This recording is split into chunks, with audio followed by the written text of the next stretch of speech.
시청자, 산등성이 너머로 폭탄이 터진 것 같은 진동이 퍼졌는데 정작 그 안에서 무슨 일이 있었는지는 지금까지도 제대로 공개되지 않고 있습니다. 왜일까요? 2016년 6월 1일 오전 10시 59분 대전 유성구 외삼동 새하얀 연기가 산등성이를 넘어 순식간에 치솟더니 곧 시커먼 연기로 바뀌어 멀리서도 보일 정도였습니다. 119에는 폭발음이 들린다, 연기가 치솟는다는 신고가 30건 넘게 빗발쳤고 인근 주민들은 전쟁이 난 줄 알았다고 했습니다. 창문이 흔들릴 만큼의 진동, 누군가는 그걸 옆집에 폭탄이 떨어진 느낌이라고 표현했어요. 근데 여러분, 저는 오늘 이 사고를 그냥 또 하나의 안타까운 산업재해로 부르고 싶지가 않습니다. 왜냐하면 이게 그 공장에서 8년 사이 세 번째 폭발이고 그렇게 죽어나간 노동자가 이번까지 합쳐 13명이거든요. 그러면 질문 2개를 먼저 던지겠습니다.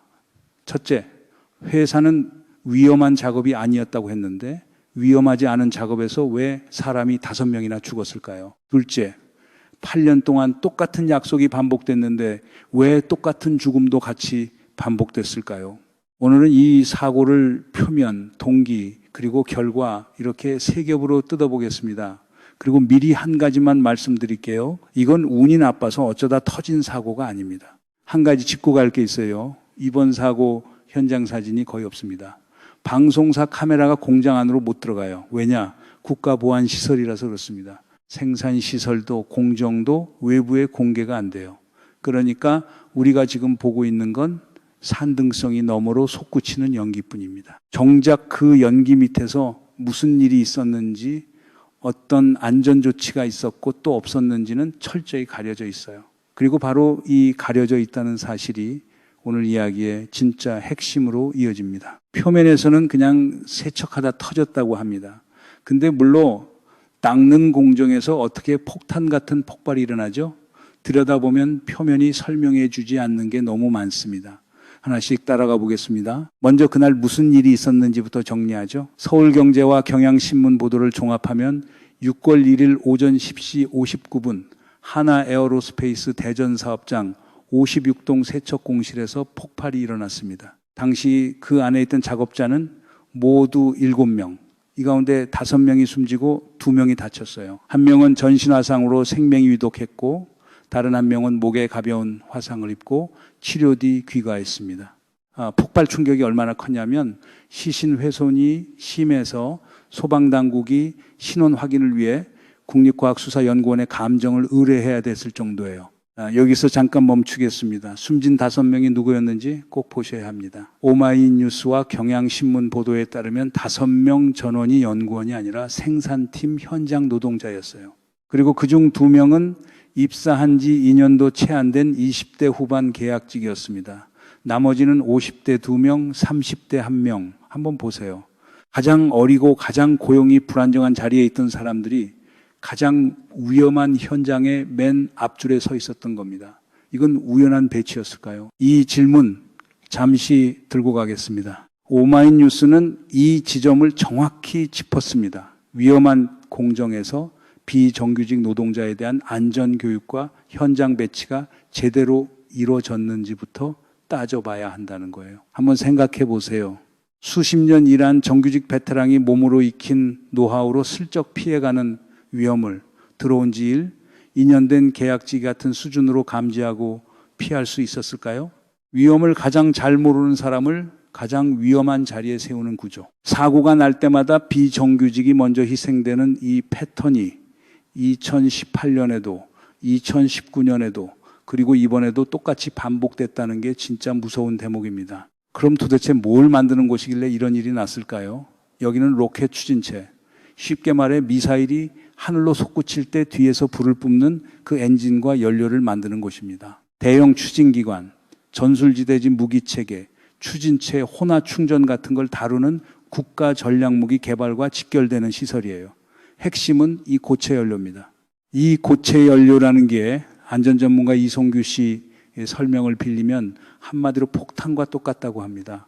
우리가 차에 넣는 기름 같은 연료하고는 차원이 달라요. 발열량이 훨씬 높고 불씨 하나만 닿으면 뭉쳐있던 게 한꺼번에 터집니다.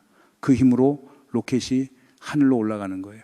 재밌는 건 이게 다 만들어져서 미사일 안에 들어가 있을 때는 오히려 굉장히 안전하다는 겁니다. 문제는 만드는 과정이에요. 쓸 때는 안전한데 만들 때가 위험한 물질. 그게 바로 고체 추진제입니다. 그리고 이 위험은 한 가지 방식으로만 터지지 않아요. 눈에 보이는 불꽃만 위험한 게 아닙니다. 옷에서 튀는 정전기, 공구끼리의 마찰, 심지어 불이 전혀 없어도 어떤 화학 성분끼리 만나 고열이 나면 스스로 불이 붙는 자체 발화점화원이 이렇게 다양해요. 그러니까 물로 닦는 세척 공정이라고 해도 거기 묻어있던 화약 찌꺼기가 마찰이나 화학 반응으로 불씨를 만들 수 있다는 겁니다. 보안이라 자세한 공정은 공개 안 됐지만 추진체를 용기에 주입한 뒤 그 공구를 닦아내는 과정에서 사고가 난 걸로 추정되고 있습니다. 그러니까 회사가 말하는 난이도가 높지 않은 공정이라는 표현에는 함정이 하나 숨어 있습니다. 작업의 난이도가 낮다는 것과 그 작업이 다루는 물질의 위험도가 낮다는 건 완전히 다른 얘기예요. 닦는 동작 자체는 단순할 수 있어요. 하지만 닦는 대상이 폭탄급 물질의 찌꺼기라면 동작이 단순할수록 오히려 사람은 긴장을 풀게 됩니다. 쉬운 일이라는 인식이 안전한 일이라는 착각으로 슬그머니 미끄러지는 순간 현장은 가장 위험해지는 거죠. 자, 그럼 이게 처음이냐?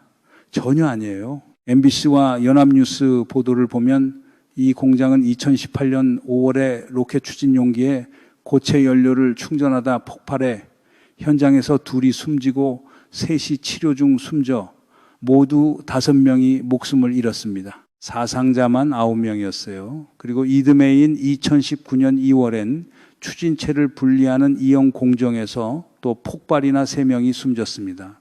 충전하다 죽고 분리하다 죽고 이번엔 세척하다 죽었어요. 공정 이름만 바뀌었지. 같은 공장에서 8년 사이 13명이 죽은 겁니다. 그 사이 2025년에도 화재가 한 차례 나서 이미 안전관리 부실 논란이 한 번 더 불거진 적이 있고요. 그런데 여기서 다들 한 번쯤 놓치고 넘어가는 게 하나 있습니다.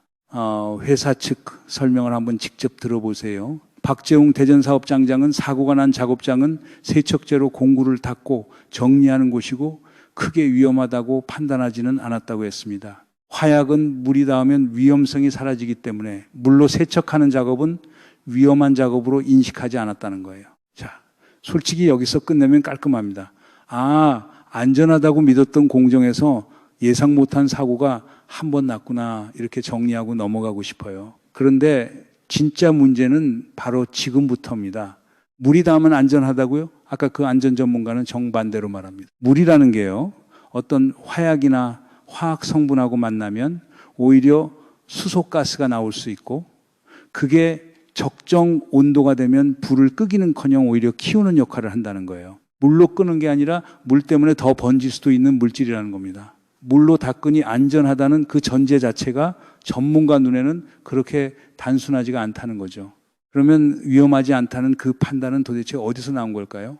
하나에어로스페이스 노동조합은 바로 이 대목을 정면으로 반박했습니다. 덜 위험한 작업이라는 건 없다. 그리고 한 문장을 덧붙였어요. 산업재해 근절, 안전한 일터라는 구호는 반복된 희생 앞에서 헛구호일 뿐이었다. 8년에 13명이 죽었는데도 위험하지 않은 작업이라고 말하는 회사. 이게 정상입니까? 여기서 우리가 봐야 할 진짜 모순은 이겁니다. 회사는 한쪽에서는 2번이나 사고를 겪었으니 국가 최고 수준으로 안전을 관리해 온 곳이라고 말합니다. 그렇게 말해야 맞죠. 그런데 다른 한쪽에서는 이번 사고가 난 작업을 두고 위험하다고 인식하지 못했다고 말해요. 최고 수준으로 관리하는 곳에서 위험을 인식조차 못한 작업이 버젓이 있었다. 이 두 문장은 같이 설 수가 없습니다. 둘 중 하나는 사실이 아니거나 아니면 관리하고 있다는 그 말의 실체가 우리 생각보다 훨씬 비어 있었던 거예요. 문제는 여기서부터가 진짜입니다. 왜 이 공장은 2번이나 사람이 무더기로 죽고도 그 구조가 안 바뀌었을까요? 아까 제가 현장 사진이 없다고 했죠. 이게 그냥 취재가 좀 불편하다 그런 문제가 아니에요. 이 공장은 국가 보안 시설입니다. 무슨 위험 물질을 얼마나 다루는지 안전관리는 실제로 어떻게 되고 있는지 외부에서 들여다볼 수가 없어요. 보안이란 이름으로요. 여러분 지상파 뉴스만 보고 있으면 이 구도가 잘 안 보입니다. 그래서 다른 현장 하나를 같이 보셔야 해요.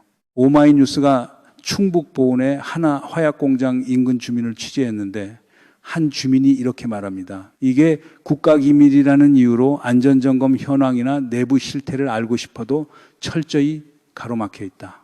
매일 대형 차량이 드나들고 공장이 점점 커지는데 그 안에서 뭘 만드는지 얼마나 위험한지 주민들은 알 길이 없다는 거예요. 실제로 그 보온 공장에서도 2012년에 질산암모늄으로 추정되는 물질이 폭발한 적이 있습니다. 모르니까 더 무섭다는 거죠. 까놓고 말하면 이런 구조입니다.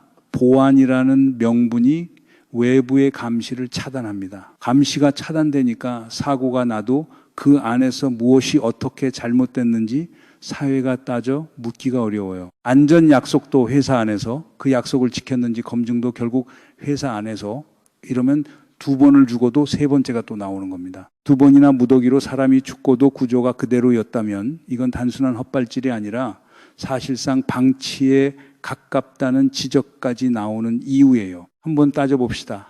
만약 일반 공장이었다면 어땠을까요? 2번째 사망 사고가 났을 때 언론과 시민단체, 지역사회가 현장을 직접 들여다보고 무엇이 어떻게 잘못됐는지 사진과 자료로 따져 물었을 겁니다. 그 바깥의 압박이 곧 변화의 동력이 되죠. 그런데 보안시설에서는 그 외부 압박의 회로 자체가 끊겨 있어요. 사고가 나도 아니 안 보이니 바깥의 분노가 구조를 밀어붙일 지렛대를 찾지 못합니다. 그래서 저는 이번 사고의 핵심이 화약에 있는 게 아니라 폐쇄성에 있다고 봅니다. 터진 건 추진제지만 8년 동안 진짜로 골맞던 건 아무도 들여다볼 수 없게 만들어둔 그 구조거든요. 그리고 한 가지 더 꼭 보셔야 할 게 있습니다. 이 사고가 난 회사가 지금 어떤 상태냐는 거예요. 보안뉴스 보도를 보면 한화에어로스페이스는 올 2분기 매출 2조 7,860억 원에 영업이익은 사상 최대를 기록했습니다. 폴란드로 K9 자주포와 천무다연장 로켓이 나가면서 해외 매출이 한 해 만에 5배 넘게 뛰었고 수주 잔고가 30조 원이 넘어요. 그야말로 K방산호황의 한복판입니다. 여기 대전 공장 한 곳이 연 1조 3천억 원어치를 만듭니다. 그래서 사고로 가동이 멈추자 일부 언론은 사망자보다 방산 수출 차질을 먼저 걱정하는 기사를 내놓기도 했어요. 한번 따져봅시다. 기록적인 이익 30조 수주잔고 그 호황의 청구서를 입사 2년차 20대 계약직이 목숨으로 받아든 겁니다. 베테랑에서 본 그 표정 떠오르시는 분들이 있을 거예요. 여러분 이게 어떤 그림인지 한번 보세요. 사람이 5명 죽은 바로 다음 날 헤드라인 한쪽에서는 매출 1조 3천억 공장 가동 중단 2019년에도 똑같이 약속했어요. 그리고 이번에도 김승현 하나그룹 회장이 입장문을 내고 그룹 차원의 특별 대응 TF를 만들라고 지시했습니다. 애도의 뜻도 분명히 밝혔고요. 근데 양치기 소년이 아무리 외쳐도 마을 사람들이 더는 안 나오잖아요.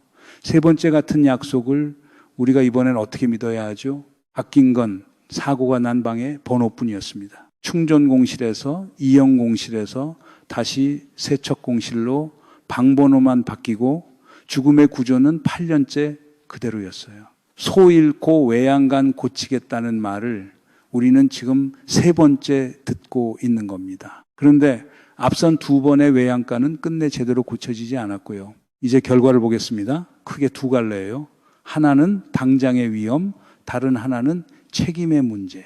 먼저 당장의 위험, 폭발 뒤 불은 50분 만에 잡혔지만 작업장은 거의 전소됐습니다. 안전 전문가가 지적한 게 뭐냐면 이런 시설은 원인을 밝히러 감식하러 들어가는 것 자체가 또 위험하다는 거예요. 안에 화약이나 화학 약품이 더 남아있을 수 있고 고체 추진제는 산소 공급이 없어도 스스로 타거나 터질 수 있어서 물로 끄는 일반적인 소화 방법이 잘 안 통합니다. 분말이나 질소, 이산화탄소 같은 특수 장비라야 해요. 게다가 정전기 하나에도 반응할 수 있으니 감식하러 들어가는 사람들조차 정전기 방지 의복을 입고 들어가야 합니다. 원인을 밝히러 들어가는 사람들마저 2차 사고의 위험을 안고 들어가야 하는 상황인 거죠. 그리고 이건 한 회사만의 이야기가 아닙니다. 한 보도에서는 조선업의 산재 사망자가 5년 연속 최고치를 찍었다는 분석도 나왔어요. 위험한 일을 하청과 비정규직에게 떠넘기고 그 현장이 보안이든 외주든 어떤 이름으로든 사회의 시야 밖으로 밀려나는 구조. 이게 한국 산업 곳곳에서 반복되는 익숙한 그림입니다. 그나마 다행인 건 정부 차원에서도 이걸 개별 사고가 아니라 시스템의 문제로 보기 시작했다는 점이에요. 이재명 대통령은 지난해 가을 한 국가 시설에 화재를 겪고 나서 모든 부처와 산하기관의 보안과 안전 시스템을 전부 점검해 보고하라고 지시한 적이 있습니다. 매뉴얼이 있는지 있다면 실제로 그대로 지켜지고 있는지를 직접 들여다보라는 거였죠. 문제를 구조로 본다는 신호이긴 합니다. 다만 그 시선이 보안이라는 장막에 가려진 방산 현장 안쪽까지 닿느냐, 이번 사고가 바로 그 시험대예요. 다음은 책임 문제.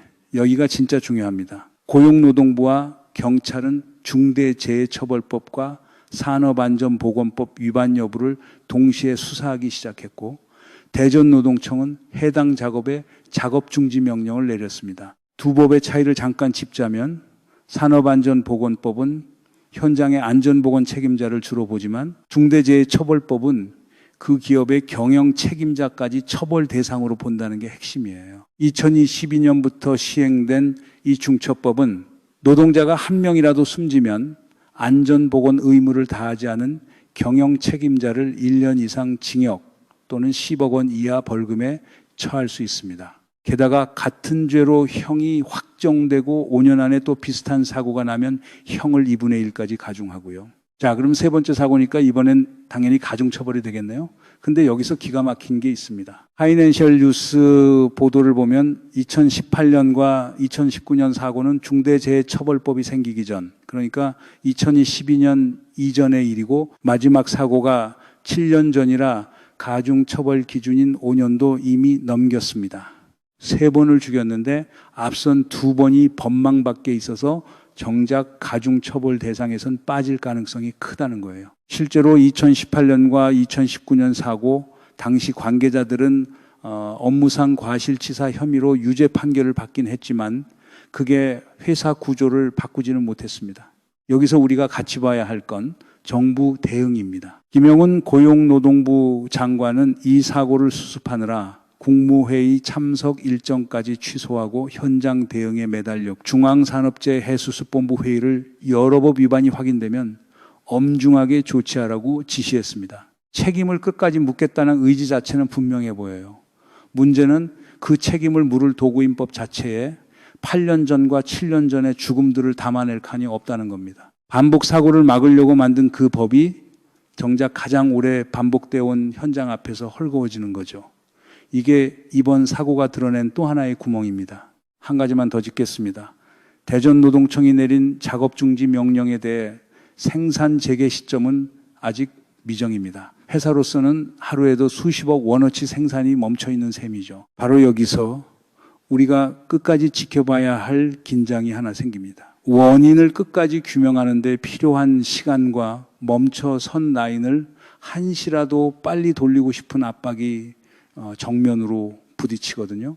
어쩌면 2번의 사고 뒤에도 구조가 끝내 안 바뀐 데에는 매번 이 저울이 어느 쪽으로 기울었는지가 숨어 있을지도 모릅니다. 이번엔 그 저울을 우리가 같이 지켜봐야 한다는 거예요. 다시 처음으로 돌아가 보겠습니다.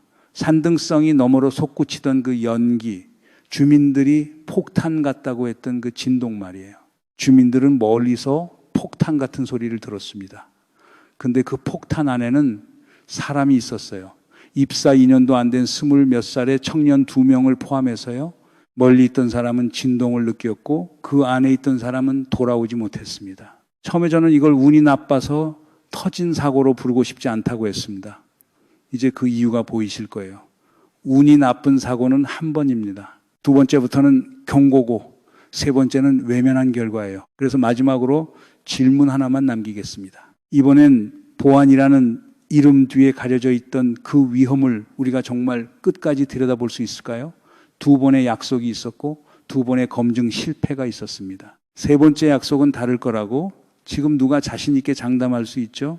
합동 감식 결과가 나오면 그때 다시 한번 이 구조를 여러분과 함께 따라가 보겠습니다. 그 전까지 여러분이 막연하게 뭔가 이상하다고 느꼈던 그 감각 8년의 13명, 그건 결코 우연이 아니라는 그 감각이 정확했던 겁니다. 여러분들 이 사안을 어떻게 생각하십니까? 여러분들의 견해를 댓글로 많이 남겨주시기 바랍니다. 감사합니다.